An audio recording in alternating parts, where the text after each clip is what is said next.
জিহুদা রাজ্যে যা হয়েছিল তা সত্যি দুঃখজনক ছিল। জিরেমীয় কেবল বিলাপের জন্য একটি গ্রন্থ রচনা করেছিলেন।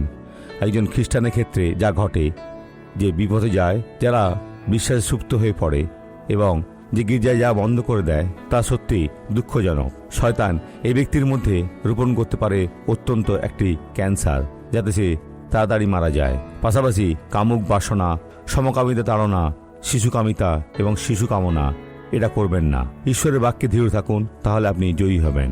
জিরেমীয় বিলাপ 3:21 পদে নিম্নলিখিত কথা বলা হয়েছে, আমি পুনর্বার ইহা মনে করি, তাই আমার প্রত্যাশা আছে। সুতরাং স্মরণ করেন কি করা হয়েছিল, যা ছিল অত্যন্ত দুঃখজনক, কিন্তু তবুও তার আশা ছিল যে ঈশ্বর তাদের ফিরিয়ে আনবেন। তারা বাবিলের দিকে গিয়েছিল কারণ তারা ঈশ্বরের কথা শোনেনি, কিন্তু ঈশ্বর তাদের ফিরিয়ে আনবেন। আর তিনি কি তা করেছিলেন? হ্যাঁ, করেছিলেন। ইসরায়েলেই তার প্রমাণ।